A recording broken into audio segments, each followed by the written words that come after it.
Hey kids, this is Ivan. How you doing? You know, the other day when I was talking about the idea of what would my character do, what I certainly was not talking about is my guy syndrome. You know, where you just do whatever the heck that pops in your head and you ruin everybody else's fun.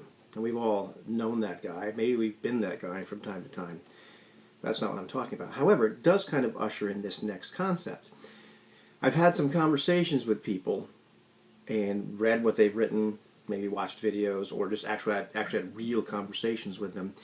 And very often we all agree on this point that we'd prefer that we and the other people at the table play their characters in such a way where the main consideration, or maybe the only consideration, was what would this character do right now at this particular moment.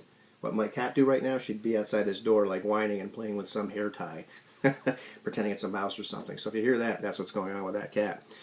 And this extends even to the non-player characters controlled by the game master. I've been having great fun reading The Annotated Sorcerer, and there's one part in there where Ron Edwards talks about playing the NPCs and what he actually means by that. And he and I are in complete agreement. This idea that you're treating them like a player character.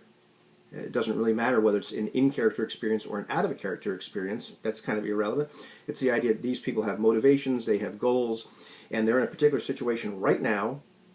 What would they do at this exact moment without any kind of consideration in terms of what kind of impact is this going to have on the story, whatever the heck that is, or future impact. It's more or less what am I going to do right now. It's kind of like that idea of, and this is a crazy example but it's a good one. I go to my job and there's these days when I'm just not having a great day. It's not the best day, and so I had this decision to make. Okay, well, I could, the best time to look for a job is when you have one, so maybe I should put some resumes out and really kind of put some feelers out there and, be responsible. I have to, I'd like to sleep indoors, pay my bills, all that sort of stuff. Or I could tell my boss to shove it, and screw all you guys, I'm going home later. But at no point while I'm sitting there making that decision, do I think to myself, well, what would be the best for the story? What would make this more dramatic? That's just not a consideration. So, using that actual metric when you're, or algorithm when you're playing a player character or non-player character, just what would this character do? However, and here's the interesting part, in talking to these various people, reading what they've written, etc., very often it's apparent that there are wrong choices, that there are behaviors, there are things that you could have the characters do or the non-player characters do, which would be inappropriate for that particular game. Maybe it's the idea that the game has a particular theme. Maybe it's that we've agreed that we're going to play musketeers in 30 Years' War of France, and what if my through the course of play, through actual events in play, what if my character gets this inclination to go to Germany or someplace else or Sweden? Well, is this not allowed because we've agreed to play in France and Paris, and that's there's boundaries. We've created a sandbox with actual boundaries, and it's not allowed.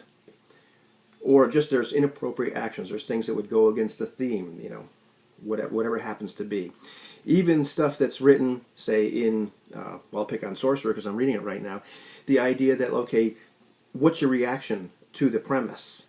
If your reaction to demons, is appropriate or inappropriate. Are you getting this game or not getting this game?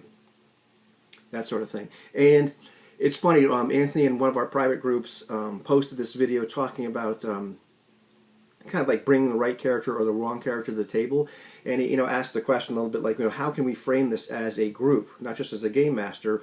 Should we put out parameters for what's the right character, or should we put out maybe some parameters for like what might be the wrong character? Don't bring a character that's like this, or this.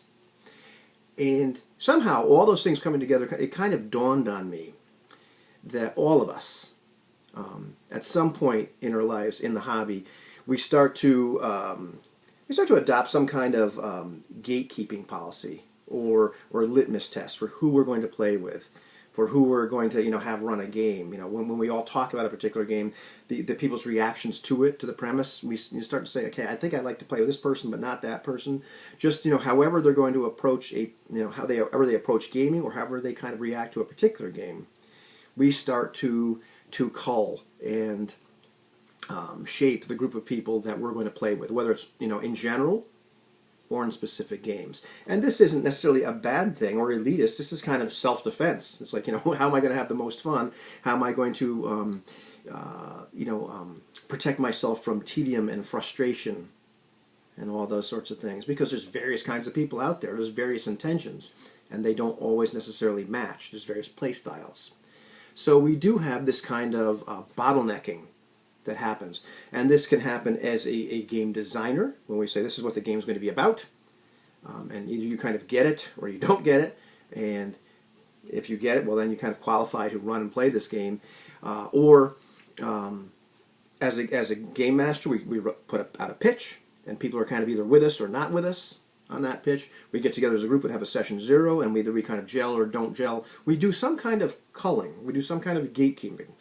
People just go through some kind of bottleneck or filter, and then we're left with the appropriate people for us and for that game.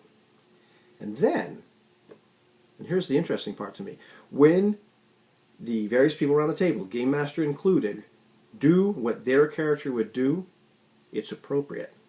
And the reason that it's appropriate is because we've already set some kind of boundaries or parameters, whether it's just that we're going to play a mission-based game, it's understood that we're all going to be, agents and do these missions, or we're going to play in just Paris, France, and nowhere else but Paris, France, or that we're going to play this particular game where we're exploring this kind of theme, and we're designing characters with this, with particular issues that need to be resolved, and we're going to honor those. We're going to take this seriously. Whatever happens to be, we've assembled people that are going to approach the game in a certain way, and as a result, there are things that wouldn't cross their mind for what their character would do, or would be automatically rejected, because that's not what the characters that they envision would actually do, if this makes sense. And so, to me, that's kind of this weird thing. It wasn't making sense to me at first, and I wonder if this has happened to you. I wonder if you, I want to know what your reaction to this is. Because I played with people or had conversations with people they like strong characters. I happen to like supporting characters in the game. Is it possible that there's some games or play groups where it's just, the supporting characters really just don't fit? So what my character would do, like if they're hanging in the background waiting for this other guy to do something, or not aggressively going after goals, knocking other people aside. That's hyperbole, over the top. But you get the idea. It's kind of interesting, Or, conversely, there's, maybe we have a group of people where nobody would ever think of going against the grain. Or another group where nobody would ever think of not going against the grain. But this is what we've kind of assembled. Because that's the kind of behaviors that we want to see. And the people have kind of agreed, or we've kind of identified these people that are going to do those sorts of things. That to me is really interesting. So have you had that kind of experience?